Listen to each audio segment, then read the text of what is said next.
जरा सोचिए कि किसी दिन अचानक देश के प्रधानमंत्री टीवी पर आते हैं और कहते हैं कि पेट्रोल और डीजल कम इस्तेमाल करें, और सबसे चौंकाने वाली बात कि नया सोना बिल्कुल ना खरीदें। हाँ, ये वाकई में हैरान करने वाला है। मतलब कोई भी सोचेगा कि अचानक से क्या हो गया। बिल्कुल, ऐसा लगेगा जैसे देश में अचानक कोई भयानक आर्थिक संकट आ गया है। लेकिन मजे की बात यह है कि इस आर्थिक झटके का कारण भारत में नहीं है। इसका कारण यहां से हजारों किलोमीटर दूर मध्य पूर्व के देशों में छिपा है। सही कहा। और हमारी आज की ये विस्तृत चर्चा इसी विषय पर है। अक्सर हमें लगता है कि दुनिया के किसी कोने में हो रहे युद्ध का असर सिर्फ न्यूज़ चैनल तक सीमित है। हाँ, मतलब हमारी आम जिंदगी से उसका क्या लेना देना। बिल्कुल, लेकिन हकीकत ये है कि अंतर्राष्ट्रीय सरहदों पर गिरा एक भी बम सीधा हमारे रसोई के बजट पर असर डालता है। आज हम इसी उलझी हुई कड़ी को सुलझाने वाले हैं। तो आज हम समझेंगे कि कैसे एक वैश्विक संकट भारत में संसाधनों की बचत की एक साधारण सी अपील में बदलता है। और सबसे दिलचस्प बात यह है कि कैसे वो अपील कुछ ही घंटों में एक बहुत ही उग्र राजनीतिक बहस का रूप ले लेती है। और इस पूरी घटना को समझने के लिए हमारे पास एक बहुत ही बेहतरीन स्रोत है। हाँ, इस लेख में उन्होंने प्रधानमंत्री के संबोधन का हवाला देते हुए कुछ बहुत ही तीखी मांगे रखी हैं। इस लेख की सबसे खास बात यह है ना कि ये किसी बड़े अर्थशास्त्री ने नहीं लिखा है। ये एक आम नागरिक की प्रतिक्रिया है, जहां अर्थव्यवस्था, नेताओं के प्रति गुस्सा और राजनीतिक ध्रुवीकरण सब कुछ एक साथ टकराता है। तो चलिए शुरू करते हैं। कहानी की शुरुआत होती है ईरान, इजराइल और अमेरिका के बीच चल रहे युद्ध के तनाव से। हाँ, लेखक मंगेश जी के अनुसार प्रधानमंत्री नरेंद्र मोदी ने इसी युद्ध की आशंका को देखते हुए देश को संबोधित किया है और अपील की है कि पेट्रोल, डीजल, सीएनजी, एलपीजी जैसे ईंधनों को बहुत ही सोच समझकर खर्च किया जाए। क्योंकि भविष्य में इनकी भारी कमी हो सकती है। बिल्कुल। अब देखिए, तेल वाली बात तो मैं पूरी तरह समझ सकता हूँ। मतलब मध्य पूर्व में दुनिया का सबसे ज्यादा तेल है। अगर वहां युद्ध भड़कता है तो जाहिर सी बात है तेल के कुआं बंद होंगे। हाँ, और समुद्र के रास्ते भी असुरक्षित हो जाएंगे। सही कहा। और चूंकि भारत अपनी जरूरत का ज्यादातर तेल बाहर से ही खरीदता है, तो पेट्रोल पंपों पर लाइनें लगेंगी। ये तो सीधा सा गणित है। ये स्थिति तो वैसी है जैसे परिवार के मुखिया को पता चले कि बाहर कोई बड़ा आर्थिक संकट आ रहा है और वो तुरंत घर के सभी सदस्यों को बजट में कटौती करने को कह दे। ये बहुत ही सटीक उदाहरण है। लेकिन मेरी सबसे बड़ी उलझन इस सोने वाली अपील को लेकर। सोना तो कोई ईंधन नहीं है ना, उससे गाड़ियां थोड़ी चलती हैं। हाँ, ये सवाल बहुत लोगों के मन में आता है। मतलब लोग तो शादियों या निवेश के लिए सोना खरीदते हैं, तो ईरान इजराइल के युद्ध और भारत में एक आम परिवार के सोना खरीदने के बीच क्या संबंध है? एक नया हार देश के लिए संकट कैसे बन सकता है? अच्छा, तो यहीं पर अंतर्राष्ट्रीय अर्थशास्त्र का सबसे दिलचस्प और कह सकते हैं कि क्रूर खेल शुरू होता है। इसे समझने के लिए हमें पेट्रो डॉलर प्रणाली को समझना होगा। Petro dollar? ये क्या होता है? अंतर्राष्ट्रीय बाजार का एक कड़ा नियम है। चाहे भारत को सऊदी अरब से तेल खरीदना हो या इराक से, हम भारतीय रुपयों में भुगतान नहीं कर सकते। दुनिया का ज्यादातर व्यापार अमेरिकी डॉलर में ही होता है। अच्छा, मतलब अगर हमें अपनी गाड़ियां चलानी है तो हमारे पास डॉलर का भंडार होना जरूरी है। बिल्कुल, और इसे विदेशी मुद्रा भंडार या फॉरेक्स रिजर्व कहते हैं। ये समझ लीजिए कि ये देश का वो आपातकालीन गुल्लक है जिसमें हम डॉलर बचाकर रखते हैं। समझ गया। अब होता क्या है कि जब दुनिया में कहीं भी युद्ध शुरू होता है तो वैश्विक शेयर बाजार क्रैश होने लगते हैं, निवेशकों में दहशत फैल जाती है। हाँ, वो अपना पैसा निकालना शुरू कर देते हैं। सही कहा। और वो अपना पैसा किसी सुरक्षित जगह लगाना चाहते हैं, और सदियों से पूरी दुनिया में संकट के समय सबसे सुरक्षित निवेश सोना ही माना जाता रहा है। अरे वाह, मतलब युद्ध की आहट होते ही बड़े निवेशक सोना खरीदने लगते हैं। एकदम सही। और भारी मात्रा में सोना खरीदने से अंतर्राष्ट्रीय बाजार में सोने की कीमत रातों रात आसमान छूने लगती है। और चूंकि भारत में सोना पैदा तो होता नहीं है, हम दुनिया के सबसे बड़े सोना आयातकों में से एक हैं। यही वो सबसे अहम कड़ी है।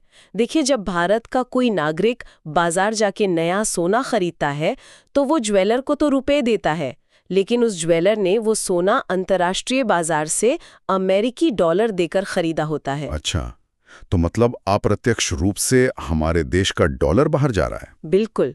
और सोचिए, अगर युद्ध के कारण पेट्रोल और गैस की कीमतें पहले ही 3-4 गुना बढ़ चुकी हैं, तो भारत सरकार को देश की ऊर्जा ज़रूरतें पूरी करने के लिए अपने गुल्लक से बहुत सारे डॉलर खर्च करने पड़ेंगे। और ऐसे संकट के समय में अगर देश की जनता नया सोना भी मंगाने लगे तो वो बचा कुचा डॉलर भी देश से बाहर चला जाएगा। हाँ, और देश के पास तेल खरीदने के लिए डॉलर ही नहीं बचेंगे। बाप रे, ये तो बहुत ही खतरनाक स्थिति बन जाएगी। इसी वजह से ये अपील की गई है कि नया सोना बिल्कुल न खरीदें, पुराने सोने को पिघलाकर गहने बनवाएं, ताकि देश के भीतर मौजूद सोना ही घूमता रहे और हमें विदेशों को अपने बहुमूल्य डॉलर न देने पड़े। ये स्पष्टीकरण तो वाकई चौंकाने वाला है। मतलब अर्थशास्त्र की कड़ियां कितनी गहराई से जुड़ी हुई हैं। ये सिर्फ एक बचत की सलाह नहीं है, ये तो देश की अर्थव्यवस्था को बचाने की एक पूरी डिफेंस स्ट्रैटेजी है। बिल्कुल, एक फाइनेंशियल डिफेंस स्ट्रैटेजी। और लेखक मंगेश जी ने इस बात को बहुत गंभीरता से लिया है। वो प्रधानमंत्री की इस चिंता का पूरा समर्थन भी करते हैं। लेकिन यहीं से इस लेख का रुख एक बहुत ही तीखी और जमीनी मांग की तरफ मुड़ जाता है। हाँ, अब हम अर्थशास्त्र से निकलकर सीधे राजनीतिक जवाबदेही पर आ जाते हैं। लेखक की मुख्य शिकायत ये है कि ये सारा त्याग सिर्फ आम जनता से ही क्यों मांगा जा रहा है। सही कहा। लेखक का स्पष्ट रूप से मानना है कि प्रधानमंत्री को आम जनता के साथ साथ राजनीतिक नेताओं को भी एक सख्त हिदायत देनी चाहिए। सख्त हिदायत? मतलब किस तरह की हिदायत? वो मांग करते हैं कि राजनीतिक नेताओं के जो बड़े बड़े काफिले सड़कों पर सायरन बजाते हुए निकलते हैं ना, उन पर भी कुछ दिनों के लिए पूरी तरह से प्रतिबंध लगा दिया जाना चाहिए। इसे समझने के लिए मैं एक उदाहरण देता हूं। मान लीजिए किसी कंपनी का मैनेजर अपने कर्मचारियों से कॉस्ट कटिंग के नाम पर कहता है कि आज से ऑफिस में चाय कॉफी बंद। अच्छा। लेकिन वही मैनेजर जब खुद सफर करता है तो फर्स्ट क्लास की टिकट बुक करवाता है। जाहिर है कि कर्मचारी भड़केंगे ही। ये बहुत ही सटीक उदाहरण है। ये इस परिस्थिति की मनोवैज्ञानिक गहराई को अच्छे से समझाता है। लेकिन अगर हम इसे थोड़ा गणित के नजरिए से देखें तो मुझे एक शंका है। क्या शंका है? हमारे देश की आबादी 140 करोड़ से ज्यादा है। लाखों करोड़ों गाड़ियां रोज सड़कों पर दौड़ रही हैं।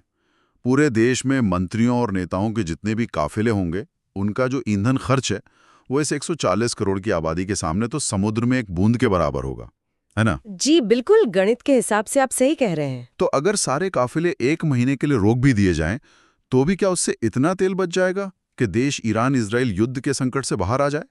मतलब लेखक इन काफिलों के पीछे क्यों पड़े? क्योंकि लेखक की ये मांग असल में अर्थव्यवस्था या तेल बचाने के बारे में है ही नहीं। अच्छा, तो फिर ये किस बारे में है? ये समानता के प्रतीक और नैतिक अधिकार की मांग है। देखिए, भारत जैसे देश में ना वीआईपी कल्चर लंबे समय से सत्ता का सबसे बड़ा प्रतीक रहा है। हाँ, ये तो है। अपनी गाड़ी में 200 रुपए का तेल डलवाने के लिए संघर्ष कर रहा हो और उसी वक्त उसके बगल से 15-20 लग्जरी गाड़ियों का राजनीतिक काफिला तेजी से गुजर जाए, बिना ट्रैफिक नियमों की परवाह किए। बिल्कुल। तो वो दृश्य उस आम आदमी के लिए एक मनोवैज्ञानिक घाव बन जाता है। उसे लगता है कि सिस्टम में दो अलग अलग वर्ग हैं, एक जो हर संकट की मार झेलता है और दूसरा जिसके लिए कोई नियम नहीं है। मतलब जो सत्ता में बैठा है उसके लिए कोई संकट मायने ही नहीं रखता। यही बात लेखक के उस अहम दावे में झलकती है। वो कहते हैं कि भारतीय जनता बहुत सुज्ञ यानी समझदार है। अगर वो देखेंगे कि नेता भी उनके साथ त्याग कर रहे हैं, तो आम लोग हंसते हंसते प्रधानमंत्री की बात मान लेंगे। सही बात है। लीडरशिप का सबसे बुनियादी नियम ही यही है कि लीडिंग बाय एग्जाम्पल, मतलब खुद उदाहरण पेश करके नेतृत्व करना, बल्कि एक मजबूरी लगती है। ये तो एक बहुत ही जायज और तार्किक मांग है। यहाँ तक तो लेखक एक आम नागरिक के अधिकार की बात कर रहे हैं। लेकिन इसके आगे लेख में जो होता है वो मुझे सबसे ज्यादा हैरान करता है। हाँ, लेख का लहजा बिल्कुल बदल जाता है। एकदम से ऐसा लगता है जैसे अचानक हमने अर्थशास्त्र की किताब बंद करके किसी राजनीतिक पार्टी का घोषणा पत्र खोल लिया हो। यही से हमें पता चलता है कि आज के दौर में कोई भी राष्ट्रीय संकट सिर्फ एक नीतिगत मुद्दा नहीं रह जाता, वो तुरंत एक वैचारिक युद्ध के मैदान में बदल जाता है। बिल्कुल। देखिए लेखक क्या कर रहे हैं, वो अचानक प्रधानमंत्री के इरादों का बहुत ही आक्रामक तरीके से बचाव करने लगते हैं। हाँ, वो लिखते हैं कि मोदी जी ने जो भी अपील की है उसमें उनका रत्ती भर भी व्यक्तिगत स्वार्थ नहीं है। और इसके तुरंत बाद वो विपक्ष पर एक सीधा हमला बोल देते हैं। विपक्षी दलों के लिए वो इंडी ठगबंधन, जैसे बेहद तीखे शब्द का इस्तेमाल करते हैं। और वो आरोप लगाते हैं कि इस सो कॉल्ड ठग बंधन ने प्रधानमंत्री की अपील के तुरंत बाद मोर्चे निकालकर सुजान नागरिकों को भड़काने की साजिश शुरू कर दी है। मतलब ये जो शब्दावली है, ठगबंधन या साजिश, ये दिखाती है कि समाज में राजनीतिक ध्रुवीकरण कितनी गहरी जड़ें जमा चुका है। बिल्कुल। लेखक ये मानकर चल रहे हैं कि सरकार की हर अपील एकदम पवित्र है और उसका विरोध करने वाला हर व्यक्ति देश के खिलाफ साजिश रच रहा है। और बात सिर्फ नेताओं तक नहीं रुकती। लेखक समाज के एक खास वर्ग को भी निशाने पर लेते हैं। वो कहते हैं कि कुछ सुशिक्षित यानी पढ़े लिखे लोग जो मोदी विरोधी या एनडीए विरोधी हैं, वो अपने सोशल मीडिया स्टेटस पर कुछ भी लिखकर देश में आग लगाने का काम कर रहे हैं। जी। अब यहाँ मुझे लेखक के अपने ही तर्कों में एक बहुत बड़ा विरोधाभास नजर आता है। मतलब एक तरफ जब वो नेताओं के काफिले रोकने की बात कर रहे थे, तब उन्होंने भारत की जनता को बहुत सुज्ञ और समझदार बताया था। हाँ बिल्कुल। लेकिन अगले ही पैराग्राफ में वो उसी जनता के बारे में कह रहे हैं कि वो विपक्ष के भड़काने में आ जाएगी और जिन लोगों को वो सुशिक्षित मान रहे हैं, उन्हीं पर देश में आग लगाने का आरोप लगा रहे हैं। ये दोहरा मापदंड क्यों? ये विरोधाभास दरअसल हमारे आज के राजनीतिक विमर्श की सबसे कड़वी सच्चाई है। इस मानसिकता में ना जनता केवल तब तक समझदार और सुज्ञ है जब तक वो आपके नजरिए का समर्थन कर रही है। और जैसे ही वो सवाल पूछें? बिल्कुल। जैसे ही वही जनता कोई सवाल पूछने लगती है या विपक्षी खेमे की बात सुनती है तो उसे तुरंत एक गुमराह भीड़ मान लिया जाता है। मैं यही समझना चाहता हूँ। मतलब ईरान इजराइल के युद्ध के कारण की गई एक साधारण सी ईंधन बचाने की अपील इतनी जल्दी एक खूनी राजनीतिक अखाड़े में कैसे बदल जाती है? व्हाट्सएप स्टेटस पर लिखी गई 2 लाइनों को देश में आग लगाने की साजिश क्यों मान लिया जाता है? ये इस बात का सबसे बड़ा सबूत है कि हमारे समाज में जो राजनीतिक विश्वास है, जिसे हम पॉलिटिकल ट्रस्ट कहते हैं, वो पूरी तरह से टूट चुका है। अच्छा। जब समाज में विश्वास नहीं होता ना, तो कोई भी नीतिगत फैसला, चाहे वो कितना भी तार्किक क्यों ना हो, उसे कभी भी तटस्थ नहीं माना जाता। मान लीजिए सरकार कहती है कि ईंधन बचाओ।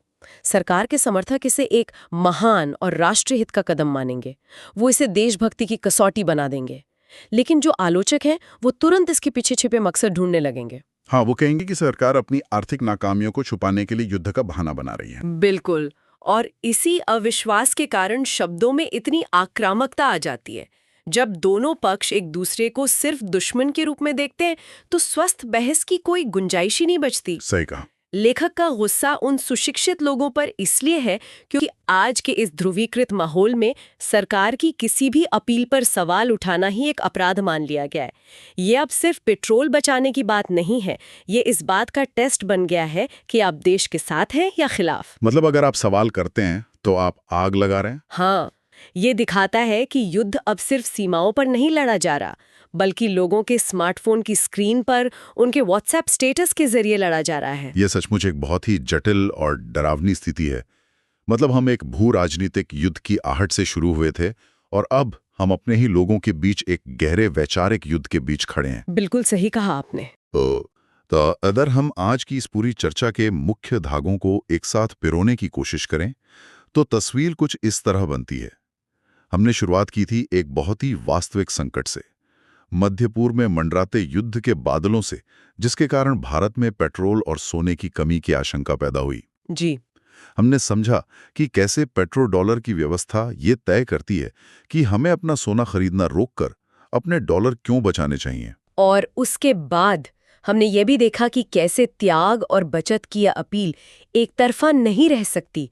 आम जनता इस बचत का बोझ अकेले नहीं उठाना चाहती। हाँ, वो नेताओं के काफिलों पर रोक लगाकर एक साझा त्याग की मांग करते हैं, जो ये साबित करता है कि असली नेतृत्व सिर्फ भाषण देने से नहीं, बल्कि जमीनी स्तर पर खुद उदाहरण पेश करने से होता है। और अंततः हमने देखा कि कैसे ये पूरी तार्किक चर्चा एक बहुत ही उग्र राजनीतिक बहस में उलझ जाती है।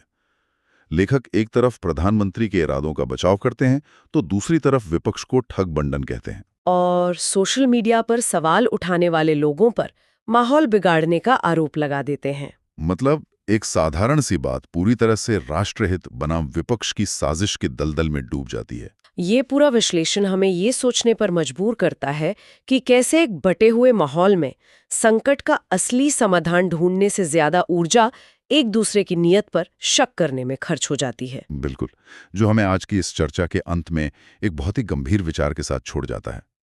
जरा सोचने वाली बात है कि जब वैश्विक उद्योगों के कारण आवश्यक संसाधनों की कमी होती है और महंगाई दरवाजे पर दस्तक देती है, तो क्या किसी भी राष्ट्र के लिए सबसे बड़ा संकट वाकई में पेट्रोल या सोने की कमी का होता है? या फिर असली संकट उस राजनीतिक और सामाजिक विश्वास के पूरी तरह से टूट जाने का है, जहां देशभक्ति और बचत की हर अपील को सिर्फ एक राजनीतिक हथियार के रूप में देखा जाने लगता है? अगर एक देश में किसी नेता की अपील और आम जनता के बीच हमेशा शंकाओं का एक राजनीतिक मोर्चा खड़ा हो जाए, तो क्या वो देश भविष्य के उन डरावने संकटों का कभी भी एकजुट होकर सामना कर पाएगा, जिनकी आहट हमें आज स्पष्ट रूप से सुनाई दे रही है?